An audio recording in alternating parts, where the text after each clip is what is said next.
Welcome to the 15-Minute Financial Feast podcast, bringing you 15-minute segments to help you retire with purpose on time. We're serving up food for thought and bread for the head. Are you hungry to learn? Here are your hosts, Mark Triplett and Troy Westendorf. Welcome to another episode of the 15-Minute Financial Feast. Today, you are listening to the audio from a live television interview where one of our favorite local news station anchors asked us questions about a financial topic on the minds of many hardworking folks in our community who are trying to make good decisions and get ahead. Well, tackling your finances can be intimidating, and figuring out where to start can also be overwhelming. But the advice you see on social media may not always be accurate. Keep that in mind. So joining us now is Mark Triplett with Triplett-Westendorf Financial Group to talk us through all of this. Thank you so much for joining us this morning, Mark. Thank you for having me. All right, so we all know social media sometimes can just sort of be this black hole of information that sometimes is not necessarily true. So when talking about the financial advice, where is all of this coming from, Mark? Well, where is it not coming from? I mean, Facebook, YouTube, TikTok, Snapchat, you name it. A lot of different sources, a lot of different content from folks some who know what they're talking about, but many who are not experts in this area. And actually, shockingly, I found a survey that was done in June of 2021, and a third of the respondents actually said that they take in social media content when making financial decisions, and 32% of those respondents also said that they trust social media influencers and celebrities for financial advice. Yeah, and on top of social media, we also have all these apps right at the palms of our hands. How are apps changing the way that we manage our money, the way we invest, and sort of just the advice that we get? Well, technology is making it really easy and inexpensive to get started. Apps like Robinhood, Acorn, E-Trade, they all have their pros and cons. And while understanding concepts about investing and how to grow your money, those are all good things.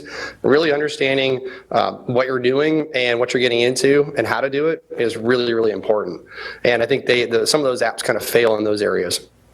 Right, and you talk about, it's important to kind of know what you're doing, and you already kind of touched on this, but as far as the social media goes, it can be very good, it can be bad. So how is social media, right now kind of steering us in the wrong direction?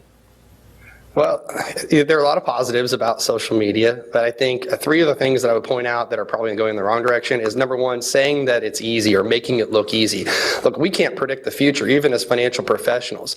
And having a balanced portfolio is so important. But with some of these social media apps, you're more likely to end up with high concentration of one investment type or one asset class as opposed to broad diversification. I'd say a big one is actually living on credit card debt or this fear of missing out. We're constantly bombarded with views of the best parts of everybody's lives on social media. And that can end up driving folks to spend more just trying to keep up with the Joneses than what they actually should be spending. So I'd recommend that you track your charges to your credit card and your debit card just like you would if you were going to write it down in a checkbook. That'll help you from getting into trouble. And last is sharing get-rich-quick ideas. A lot of folks are wanting to make you a millionaire. All you have to do is give them your money. If it sounds too good to be true, it probably is. So you might want to avoid those. All right. If it sounds too good to be true, it probably is. All right. Thank you so much for all the advice this morning, Mark, and thank you for joining us. You're welcome, Chinu. Thanks for having me. You've been listening to the 15-Minute Financial Feast podcast. Remember, every dollar has a purpose and every dollar has a timeline. If you have questions about today's topic, schedule a call with a team member. Visit www.mypt5.com. Until next time, be sure you're taking steps to retire with purpose on time. Mark Triplett is an investment advisor representative of and advisory services offered through Royal Fund Management, LLC, an SEC-registered investment advisor. Nothing contained in this program should be considered an offer to buy or sell securities. Different investments have different risks associated with them, and not all investments are appropriate for all investors.